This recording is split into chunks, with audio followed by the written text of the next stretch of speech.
The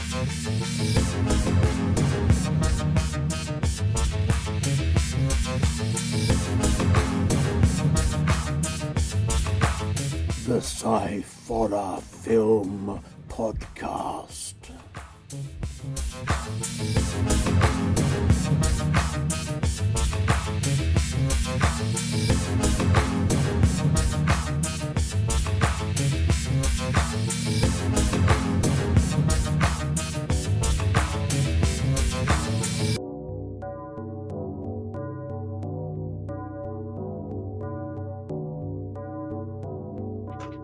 Hello and welcome to the Sciforror Film Podcast. I'm Andy Walker and I am here. I am joined this week by my very good friend, Mr. Chris Kelly, Thank you very guitarist much. extraordinaire and erstwhile comedy companion of mine. Thank you. And thank you for asking me. You all right? Yes, You good? Good. I'm a podcast virgin. Well, you know, I'll break your cherry sometime. Are you up to anything at the moment that anyone might be interested in? Absolutely nothing. Okay, fair enough. Fair enough. Just the usual. Yeah. Just work and selling this house, looking to buy another house. She's all like us. We discussed before. Very grown up. Yeah. Over my head. Well, let's not be so grown up. We can discuss films and things Yes. which are a little bit less grown up. I Okay. can manage this. So we're doing horror this week and this episode, and we have as usual 2 short films and a feature film. Let's start off. Okay, the first of the short films is from 2025, and it is a film called Lure. It's his Far Films, apparently, and it's written and directed by Jacob Farr or Fair. I don't know how you pronounce it. Cast is Rick Amesby, Michael Valiant Saunders, and Thomas Backway. I think that's how it's pronounced. The synopsis for this says, a tormented father resides in solitude while reckoning with his past. After the emergence of an old acquaintance, he is confronted by a horrifying reality that will change his life forever. Well, yeah, or end it even. Yes. What did you think? So it was. I thought the camera work was really good. Yeah. There's some very interesting camera work with it. There's the angles and things. Yes, and obviously it was. I would have thought that was quite expensive to shoot. Possibly, yeah. I don't know. Like some of the. I don't know how you. It made me think. Well, how would you shoot that? You know, just. Sort of like how do you get like some of the shots of like right inside a bonfire or actually on the surface of water, things like that. I think how do you do that? And yes, I mean, the camera work is really interesting. I think that they use the camera work really well to kind of build up the atmosphere. Yeah. And that sort of thing. As you say, the shots of the fire and from the on the water line and that sort of thing were really good. It's the thing with this sort of film is the story isn't selling your soul and all that kind of thing for a specific purpose. It's not completely original. No. It's been done lots of times before, but I think it works really well. It reminded me a bit of I used to watch Night Gallery. Okay. Which was like the thing that Rod Serling did after the Twilight Zone, and it was a bit more edged towards horror. And this reminded me of some of the short films that they had on that. I've forgotten all about that. But it's got that kind of feel to it that it's kind of like it could almost be part of an anthology or something. Yeah, It's but I think the acting was good, and yeah, it works really well as a story. Um, but it is a bit kind of like see that. yes, yeah. There was nothing new in it, although I like the idea of some of the stuff. He's fishing, Mm, and you use a lure when you're kind of hunting or fishing, whatever. I suppose a generic term would be lure or bait or whatever. yeah, And it's a kind of biblical reference because, well, were they called the disciples, or did Christ call the disciples fishers of men or Fishes of fishers Men, of yeah. souls? And But there's it kind of, it does start off with a kind of a, is it a biblical quote that it starts off with? It shows up on the screen at the beginning. um, oh, was that the film with the Shakespeare quote at the start? Or There was is a, that, no? there is a, yeah, it might be Shakespeare. I can't remember. Um, There is a quote at the beginning of the film. But yeah, no, I agree. It's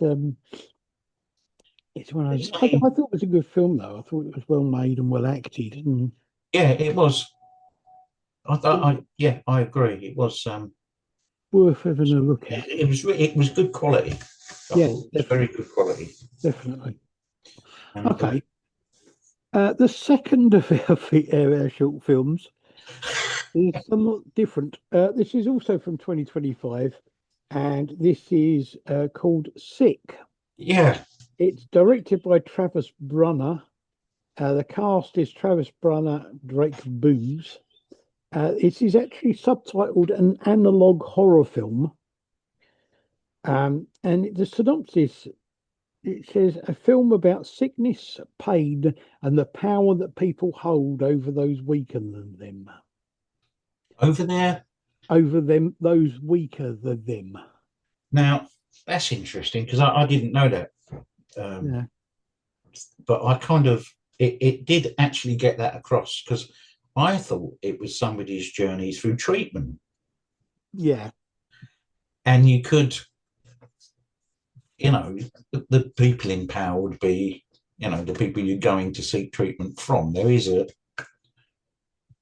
kind of implied imbalance, isn't there? Although everybody says, you know, the patient should come first and the patient's voice needs to be heard, you're still going to see someone who's you hope is going to make you feel better.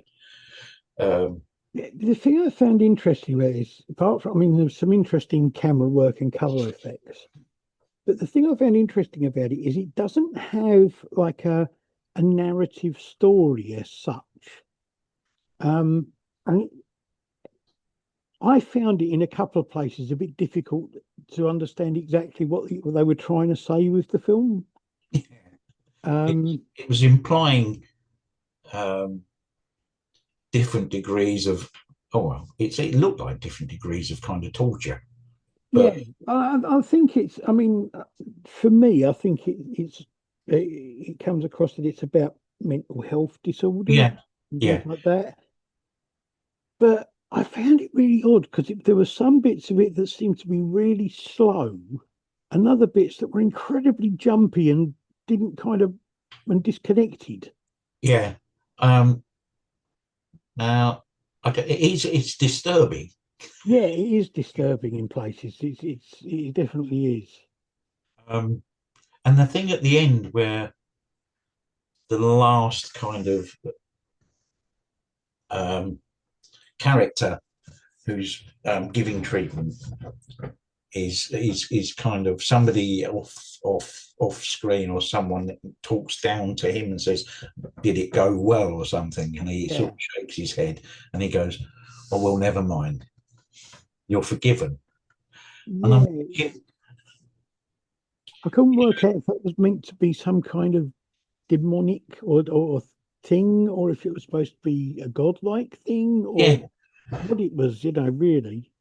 it's that's why it was that point I thought, is it based on someone's journey through treatment as they're given things to take, and there's this implied judgment on them, Yeah, and then at the end, it didn't work out, and the professional is like, "Oh well, you're Yeah. forgiven." And I thought, I've seen instances of that, and I've read about instances of that. I, it's really it's a film that's really kind of a bit hard to sum up because of the fact that it's kind of like bits of things and it has a an underlying meaning that I think I don't know. I think depending on who you are, on where what your journey has been like through life, you True. might take different things from it.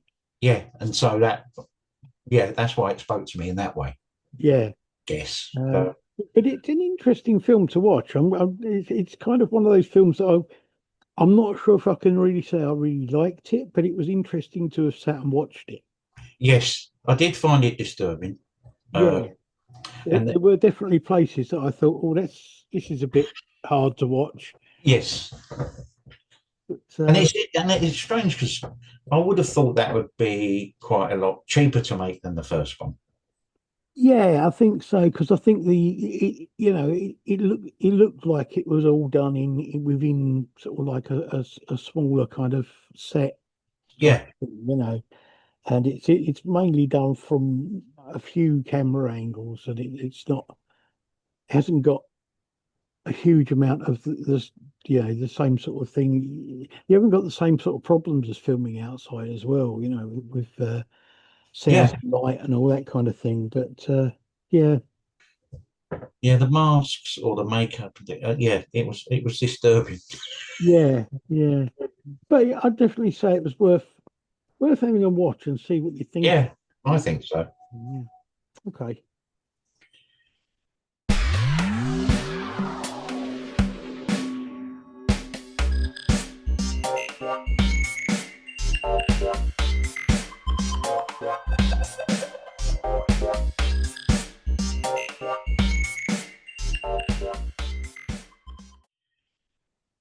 Right, on to our feature film. Now, this is a film that I was actually contacted by the writer-director, Andrew DeBerg, Ah, and asked if we would. is he any relation of Chris? I don't know, I don't think so. Uh, but he asked us if we would review it. So that's what we are here doing. This is again from 2025, and this is a film called The Demoness. This listed on places as being supernatural dark comedy. It's on Scary Crow Films and Sacred Ember Films. Writer director, as I say, is Andrew DeBerg. The cast, see if I can get these pronunciations right. Yeah, Akihiro Kitamura, Riley Nottingham, uh, Bella Glanville, Sidney Culbertson, Mark Ponterecki, Amelia Gotham, Bruce Clifford, Haruka Igarushi, Dallas Japanese Schaefer, names. and Xander Bailey. And the synopsis of this is quite simple. It just says a demonic succubus visits Earth to torment the human race.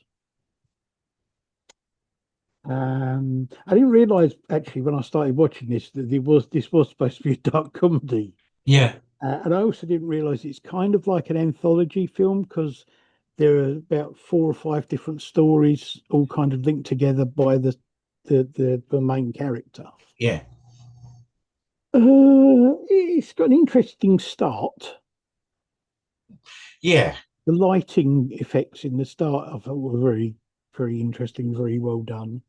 yeah, And the makeup's quite good, and some of the effects are quite good. There are a few that aren't quite as good, but most yeah. of them work well. Um, what did you think?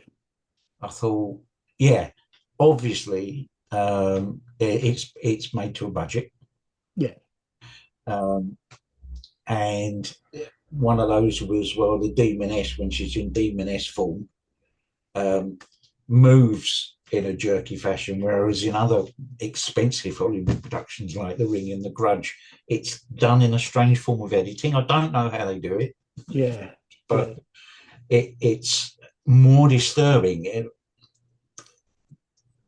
And it was more comedic. Yeah, absolutely. Yeah. She moved, and I found it quite difficult to understand what she was saying. One of the things I was saying is that there are parts where the acting is a bit stilted and wooden. Yeah, But I couldn't make my mind up whether it was done that way on purpose yes. for a comedic value or if it was just not being well done. Well, now you kind of said it was a supernatural dark comedy. It makes me, because I'm now at the same place as you. It's kind of like, was it deliberately exaggerated or stilted Yeah. for effect, or not? I suppose you've got to rethink about the film now. I think I it's, thought the actual human form of Demoness, she's a good actress. I thought yeah, she was good. definitely. I think there were some really good ideas in the individual sort of stories. There were some really good ideas within those. Yeah, Um, the joining together of those stories, I think, kind of wasn't as strong. yeah, there was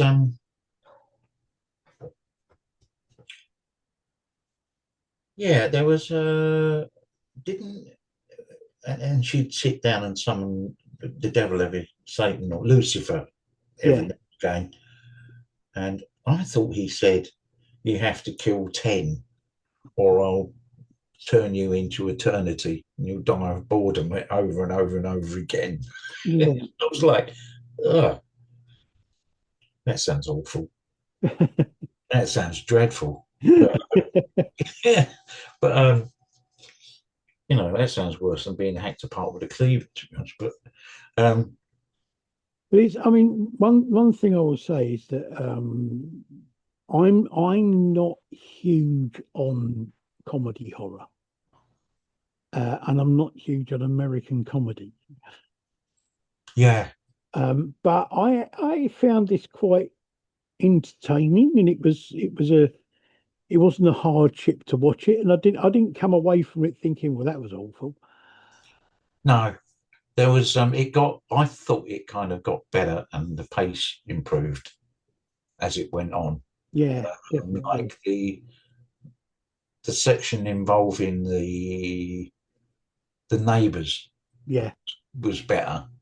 Um, I don't know, the one involving it, yeah, when she took human form. So the first one is the nightclub, isn't it? yeah. And then the neighbours, and there was a twist there. Mm, yeah. That was very good, actually. I was really impressed with that. The way that twisted, it worked really well. Uh, So yeah, on the whole, I thought it was a pretty good film. It was, yeah, you know, yeah. At the start, um, when the when it start, the credits start, the opening credits, the music. I was like, is this is The Exorcist? Are they trying?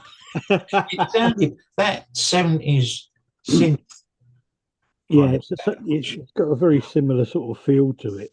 yeah. Yeah, Uh, no, I agree. Um, yeah, well, all of those original 70s films had that kind of thing, didn't the original Halloween have that yeah, kind of music? And yeah, there's a sort of synth thing to it. I think, yeah, I mean, for a film that, as you say, is obviously made on a low budget, yeah, um, and I think it was done really, really quite well. And I don't think that they, as I say, I think the effects were done really well. I was really surprised at how good some of the effects were. some of them are really good. Yeah. Um, But I mean, it's yeah, it's it's one of those films that I don't know if I would deliberately search out to go and watch it again. But if it was on, if I went to a festival and it was on, I wouldn't be upset to sit through it again. no, it's all right. Yeah, It's kind of got the music's quite. I don't know. I found it quite nostalgic. yeah, Listening to that stuff again. And she actually alludes to it in human form, doesn't she? She mentions synth. She talks about the music that's used during the film Yeah. and the effect music can have on you. She actually alludes to it actually from, in her dialogue, which was odd. I thought that was clever. Mm. And of course, there's a small post credit scene which was interesting, but I don't think it really added a huge amount to the film. No, no, that was, I kind of expected that Yeah, in a way. I think the problem nowadays is you kind of feel a bit. You kind of feel it's odd if they don't have a post credit scene after in a film now. But yeah, to sort of the amount of work that must go into a film. I suppose because I was watching it from more of a critical perspective rather than just watching a film um, for entertainment. Yeah. Kind of, you kind of begin to realize exactly how much work goes into something on a smaller budget, and yeah, it's quite an achievement, really. Oh, yeah. I mean, I have a lot of time for if you've managed to make a feature film on a low budget, I think it's quite incredible, and you've done amazing just to be able to do it. The Doesn't necessarily mean I like all of them, but this one I did.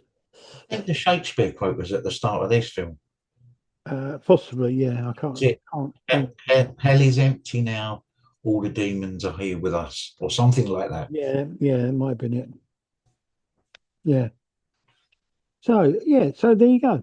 That's our three films. The first one, Lure, we thought was a good film. It was well made. Yeah, Second one, Sick, was an interesting film that was a little bit disturbing, but definitely definitely found that disturbing. made you think. Uh, Yeah, I think. think so. And then the last one, the Demoness, was it was a good sort of light comedy. Yeah, It wasn't sort of side splitting hilarious, but it was it had light comedy and it was well done with some good effects. yeah. Hmm, okay. It was things like I suppose. I guess you have to choose. You're choosing your actors according to your budget as well, because Yeah. I think the funniest bit was when she went to the neighbours dressed in that tiny dress, Yes. Yeah. and she's going to sit down meal with her neighbours, and That's very appropriately for a family meal. yeah, Yeah. That was good. Okay. I will, as I always do, I will put links up to the films. Unfortunately, the Demoness at the moment doesn't have a trailer or anything available, but from what I understand, they are at the moment looking for a company or somebody to distribute it. Uh, ah, that's going to be a streaming service, or whether it's going to be through physical media or whatever. I don't know. When that happens, then they'll probably put out more in the way of a trailer or whatever. So keep an eye out for that. Thank you very much, Chris, for doing this and for my being. pleasure.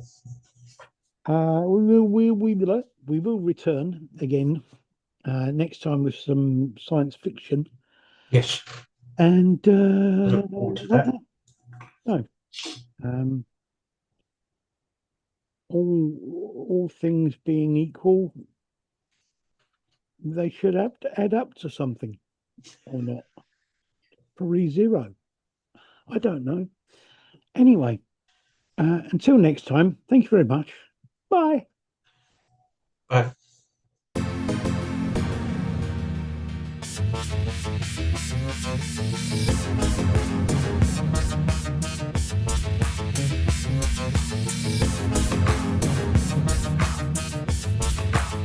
The Sciforror Film Podcast.